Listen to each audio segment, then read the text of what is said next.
리치는 명나라 시대 때에 그 당시에 소위 사대부들과 유명한 사대부들과 그다음에 학자들과 교류를 했습니다.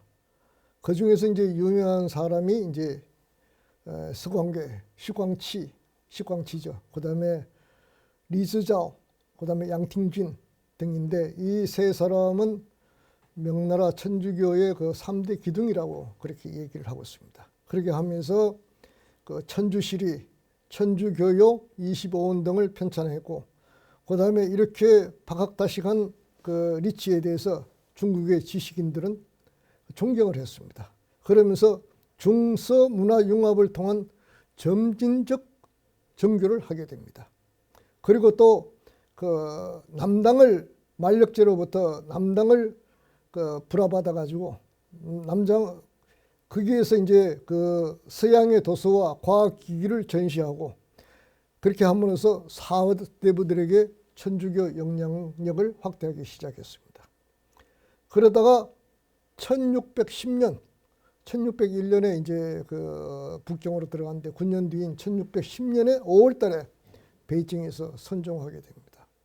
그리고 이 리치는 황제의 그 특별한 그 배려를 받아서 그 텅쿵산란이라는 그 중국 베이징 내에 있는 그 서쪽 지역에 거기에 그 한 묘지에 안장을 하게 됩니다.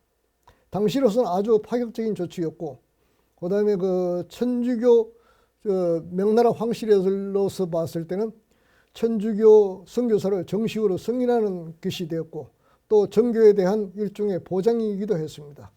임종 직전에 그 롱고바르디를 자기의 후계자로 지명해서 중국 선교를 책임지도록 했습니다. 그때 당시에 리치와 함께 있으면서 리치의 조수 역할을 했던 그 판토아 신부가 있었습니다.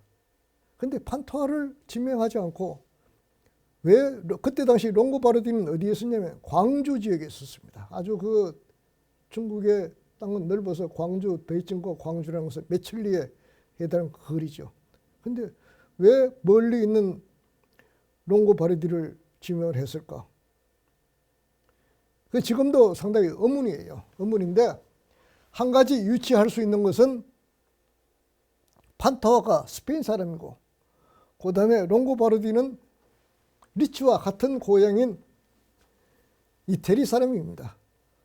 그래서 그렇지 않느냐 하는 추측인데, 그건 그 리치의 입장이 되지 않으면 왜 그렇게 했는지를 잘 모르죠. 그러면서 문제가 뭐냐면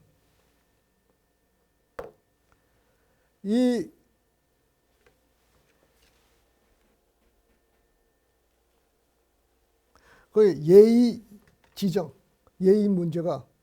예법 문제가 대두가 됩니다. 이때 당시 이제 그 선교사들은 1629년에 그 테렌티우스라는 신부가 그 일식을 정확하게 예측을 합니다. 그런데 중국의 그 역법 하는 사람들은 이걸 정확하게 맞추지를 못했어요. 그렇게 함으로써 황제로부터 신임을 얻게 됩니다. 그렇게 해서 이 선교사들이 험천감, 그 기상을 보는 그 부서에서 근무를 하게 되죠. 그 다음에 또 명나라 군대가 후금군, 그때 청나라 한창 일어날 때죠. 후금군의 대표자 선교사들이 대포 제조하고 그 다음에 포사격하는 기술을 가르치는데 그게 동원이 됩니다. 그렇게 해서 상당히 신임을 얻게 되는데, 그 롱고바르디가 등장하면서부터 리치 방식에 대해서 정면으로 부정하기 시작합니다. 그 첫 번째가 이제 구불근유라고 하는데, 이제 그 불교를 배척을 하고, 그 다음에 유교를 가까이 한다. 그 다음에 문화에 적용해야 된다고 그러는데, 롱고바르디는 유불도를 유교와 불교와 도교를 공개적으로 비판하고 원리주의를 내세웁니다. 그 다음에 리치는 근신을 당부합니다. 그 리치가 한 말 중에서 그 근신을 당부하면서 하는 말 중에 이런 말이 있습니다. 나는 그대들을 활짝 열린 문 앞에 두니 이 문을 통과하면 큰 보답을 얻으리라. 그러나 그 길에는 위험과 어려움이 충만해 있다. 잘못하면 공든탑이 무너진다. 부디 근신해라. 조심하라는 겁니다. 중국에서 선교를 할 때는 조심해라. 서서히 점진적으로 해라. 이렇게 얘기를 했는데 그 말을 듣지 않았다. 그리고 그 중국에서 그 종교에 대한 그 배척 이런 것들을 과소평가했다. 그래서 남경교환이라는 것이 발생이 됩니다. 그 다음에 리치는 데우스를 상제, 중국 사람들이 잘 이용하는 상제, 천 이렇게 했는데 그 롱고바르디는 음력해서 데우스를 그 도사라고 이렇게 했습니다. 이게 중국말로는 투스제, 투스. 그런데 데우스하고 투스하고 뭐 그렇게 좀 근접하기는 합니다만은 또 데우스를 잘 표현했다고도 할 수가 없죠. 그리고 학술, 과학, 정교 책략을 총체적으로 찬성을 하나. 그러나 굉장히 소극적이었다.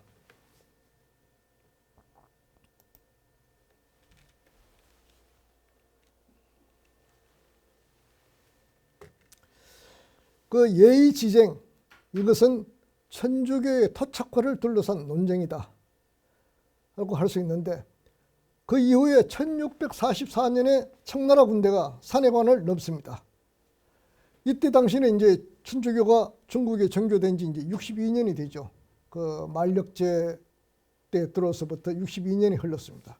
그리고 이때 당시는 이제 아담샬이 있었는데 아담샬이 역시 청나라 군대에 대해서도 들어오면서도 어디 피신하거나 그러지 않고 당당하게 베이징에서 청나라 군대를 맞아들여서 몸으로 선교사들의 그 우월한 능력을 표출했습니다. 그 역법을 편찬하든지 뭐 이렇게 하면서 청나라 군대에 청나라 조정에 신임을 얻고 특히 그때 당시 이제 순치제의 신임을 얻었습니다. 순치제는 그 수시로 아담샬과 만나서 할아버지라고 그렇게 얘기할 정도로 가까이 있었습니다. 그런데 순치제가 죽고 난 뒤에 이제 이 강희제가 등극을 한데 이 강희제가 그 황제로 된 것도 이 아담샬의 공로가 큽니다. 뭐 아담샬이 정치적으로 뭐 어떻게 해서 했다는 얘기가 아니고 그때 당시에는 이제 그 홍역이 그 나올 것 같으면 그 사람들이 대부분 죽었어요.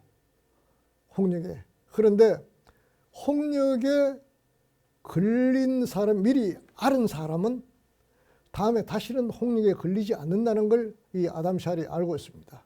그래서 순치제가 내 후사를 누구로 정했으면 좋겠느냐 했을 때 그때 여러 황자들 중에서 그 홍역을 앓았던 그 강희제를 청구를 했습니다. 이 사람을 황제로 앉힐 경우에 수명이 아주 오래 갈 겁니다 하고 했는데 과연 강희제가 오래 살았죠. 60 몇 년 동안 제위에 있었으니까. 강희제가 아담샬 덕분에 황제가 됐죠. 그러면서 그 굉장히 천주교에 대해서 호의적인 반응을 가지고 있었는데 이 선교사들이 그 러시아, 제정 러시아와 청나라가 관계가 이 전쟁이 일어나고 요즘처럼 그 러시아가 우크라이나 침공하는 것처럼 러시아가 그 영토 확장 정책으로 청나라와 국경에서 맞부딪혔습니다. 그때 제정 러시아와 청나라 간의 그 네르친스크 조약을 맺을 때 선교사들이 협상 주역으로 나서서 많은 역할을 했습니다. 통역도 하고 그다음에 그 조약문 작성도 하고 그렇게 했죠. 그렇게 하고 1692년에는 그 강희제가 용교령, 그 천주교를 허용하는 용교령을 칙령으로 내렸습니다. 이때가 바로 그 정교의 전성기였습니다. 그런데 호사담을 하고 이때 당시에 동시에 또 무슨 일이 있었냐면 1633년에 도미니코 회가 푸첸이라 해서 그 중국의 동남부에 있는 일개 성입니다. 그 푸첸에 들어와서 정교를 하게 되는데 이 푸첸에 들어오면서 도미니코 회에서는 필리핀에서 정교를 하던 그 방식을 중국에다 써먹게 됩니다. 그런데 이것이 바로 마찰이 일어납니다.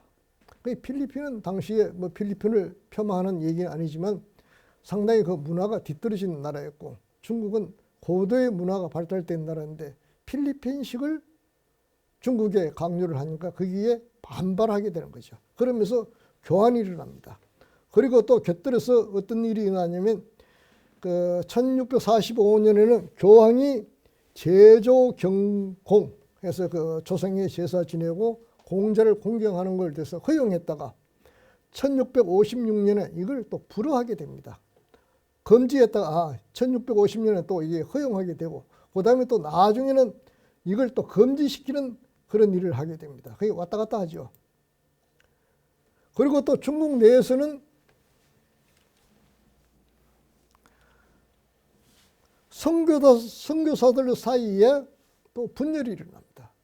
제조 경공을 리치 방식대로 허용을 해야 되느냐 아니면 원리주의로 가야 되느냐 이것이 미싱이다 뭐 하는 이런 걸로 해가지고 되는데 이때 당시에 이제 그 여곡 사건으로 광주에 억류되어 있던 선교사들 가운데 부배 신부라는 분이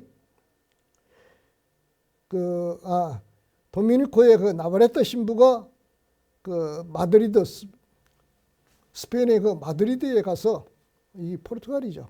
포르투갈의 그 마드리드에 가서 예수의 선교 방식을 비판했고 그 다음에 그 부베란 신부는 그 베이징에서 예수회를 조직해서 베이징 예수회를 조직해서 리치 규칙을 또 반대합니다. 그리고 그 파리 외방정교회의 그 맥으로는 푸첸에서 의례 행위, 제사라든지 공자를 그 공경한다든지 이런 것을 금지시킵니다. 이런 그 분위기가 있는 가운데 그 강희제는 교황의 특사인 트루능을 맞이하게 됩니다. 이 트루능이 와서 제조 경공은 미신 행위다 하면서 반대 의사를 밝힙니다.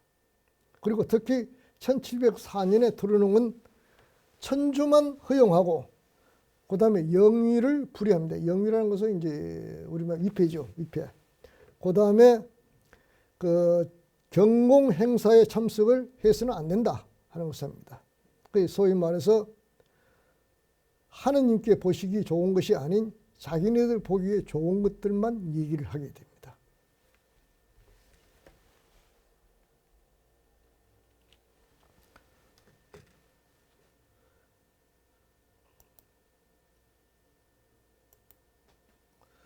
그리고 강희제는 이 트루능 교황의 특사를 맞이해서 천주교 경공 제조 경공은 미신 행위가 아니다라는 것을 극구 얘기를 합니다.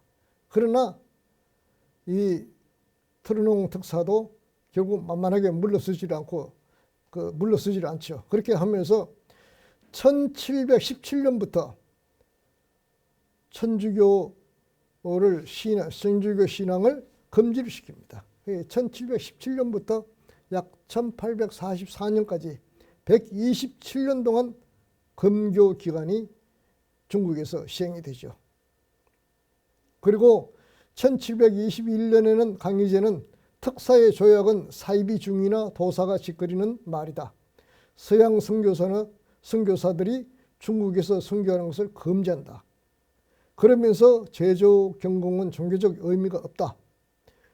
그 대신에 리치의 선교 규칙을 전수하는 선교사들에게는 인표, 그 소위 말해서 통행증이죠. 인정표를 발행해서 베이징에 머물도록 합니다. 그 다음에 강희제가 죽고 난 뒤에 옹정제, 그 아들인 옹정제가 있었는데 옹정제는 천주교를 거만한 것뿐만 아니라 천주교 자체를 혐오를 하고 있습니다. 왜 그러냐면 강희제 말년에 황희쟁탈전에 예수의 선교사가 개입이 됐습니다. 그리고 또 이때 당시에 후안에서 도미니크교회 선교사들이 금교령을 위반하는 사건이 발생합니다. 이런저런 걸로 해서 굉장히 강경하게 이제 대처를 하게 됩니다.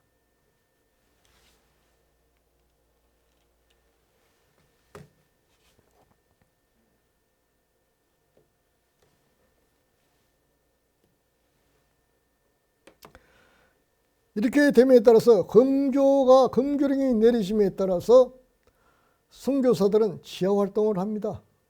1724년에 선교사가 로마에 보낸 편지에 의하면 이런 내용이 나옵니다.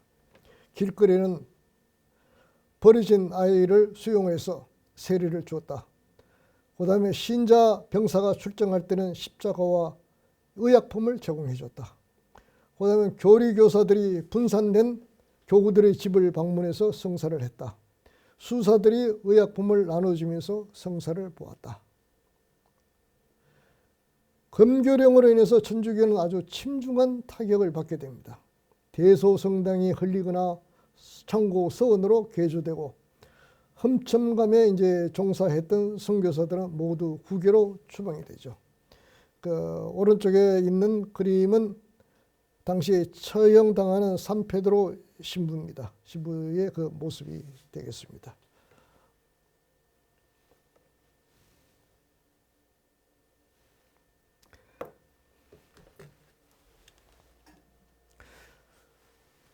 강희제, 옹정제 이후에 다음에 그 강희제 손자가 누구냐면 걸륭제입니다. 걸륭제가 82세까지 살았는 거 해서 그 중국 황제들 가운데서 가장 오래 살았던 사람입니다. 이 걸륭제는 그 천주교에 대해서 별로 그 혐오감이라든지 이런 걸 느끼지를 않았습니다. 단지 이제 정치적인 목적을 위해서 풀었다가 조였다 하는 그런 거 했고, 그 다음에 이제 지방으로 내려가서 지방관들이 천주교 박해는 여전했습니다. 특히 이제 그 1784년도에 그 교황의 지시로 인해서 그 몰래 선교사들을 투입을 했습니다. 그것이 이제 지계, 산동, 후광, 그 다음에 이제 스촨, 산시 이런 지역에 파견했는데, 특히 이제 후베이 지역에서 그 이동하던 선교사들이 일부가 체포가 되었습니다. 그러면서 여기에서 그 선교사들이 성상도 가지고 있고 성물도 가지고 있고 성경도 가지고 있고 뭐 이렇게 함으로 해서 이 사람들이 수백 명이 체포돼 가지고 그 사형이 당하거나 추방을 당하고, 그 다음에 베이징에 있는 선교사들도 험천감에 궁정에 근무하는 4명 외에는 모두 추방을 당했습니다.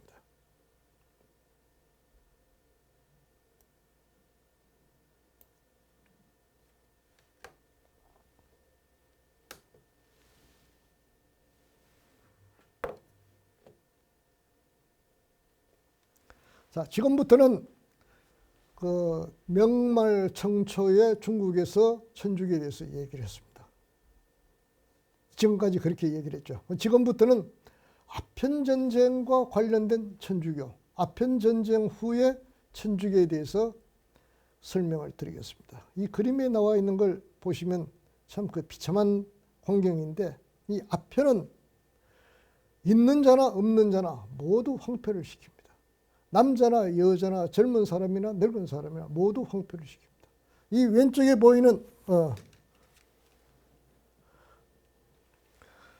왼쪽에 보이는 그림은 좀 부유한 집안이죠. 부유한 집안인데 역시 전부 들어 누워 있습니다. 눈동자는 전부 다 돌아갔습니다. 오른쪽 아래에 있는 그림은 가난한 사람들입니다. 그러나 이 사람들이 어떤 수단을 쓰든지 아편을 구입해서 피워야만 됩니다. 이 아편의 해독입니다. 중국에서는 지금도 아편을 50g 이상 소지한 자에 대해서 사형을 시킵니다. 애누리가 없어요. 한국 사람들이 중국에 가서 마약 밀매를 하다가 걸려서 그대로 사형이 시켜집니다. 대사관에서 외교적으로 해결하려고 해도 해결이 되지 않습니다. 그만큼 중국 사람들은, 현 정부, 중국 사람들, 이 아편에 대해서, 마약에 대해서 그 굉장한 알레르기 반응을 일으키고 있죠.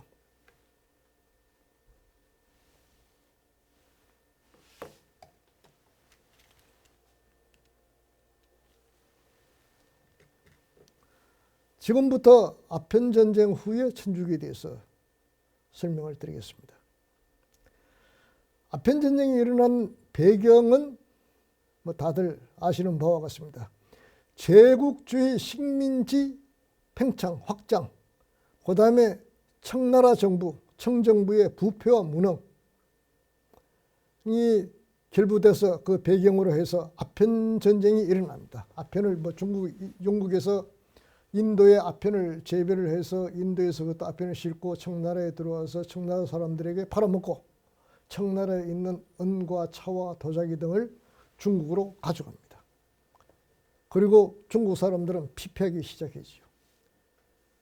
임칙스라는 사람이 광주에 있으면서 아편 밀수하는 것을 전부 들여다가 바다에다가 빠뜨립니다. 그걸로 해서 전쟁이 일어난 추악한 전쟁이 아편 전쟁입니다. 그 결과에 불평등 조약을 맺게 됩니다. 중국은. 이 불평등 조약 가운데 뭐가 들어가 있느냐 하면 신앙의 자유, 종교의 자유라는 것이 들어가기 시작합니다. 그러니까 이제 중국 사람들은 전쟁과 아편과 그 다음에 열강들의 식민지 확정 정책과 천주교를 같이 연결을 시킵니다. 그것이 중국 사람들이 내리속에 박혀 있습니다. 그때 당시에 중국 사람들이 했던 얘기였어요. 하늘도 무섭지 않고 땅도 무섭지 않는데 서양 양귀신들이 중국에 들어와서 중국말 하는 것이 가장 무섭다. 그래서 선교사들이 그 아편 장사 하는 사람들이 선교사의 뒤를 따라서 들어왔다는 거예요. 이제 그동안 127년 동안 묶여있던 그 금교령이 해제되기 시작합니다. 맨 첫 번째가 아편 전쟁이 끝나고 난 뒤에 바로 뒤에 맺어지는 남경조약으로 그 5개항이 개항이 되고 중국의 5개항이 개항이 되고 홍콩이 영국으로 할양이 됩니다. 그리고 통상구 내에 전교가 허용이 됩니다. 그 뒤에 이어서 황포조약, 그 다음에 기환교산이라고 해서 뭐냐면 교회에 속해 있던 재산들이 교회로 돌아옵니다. 이것이 뭐냐면 1846년도입니다. 그리고 천주교가 정식으로 완전하게 정교의 자유를 얻는 것이 언제냐면 1858년, 남경조약이 1842년인데 약 한 15년, 16년 뒤에 천진조약으로 해서 정교의 완전한 자유가 이루어집니다. 그리고 그 북경조약으로 해서 1860년에 북경조약으로 해서 선교사들이 토지 매입과 교회 건립, 그 다음에 이 프랑스의 보교권이 허용이 됩니다.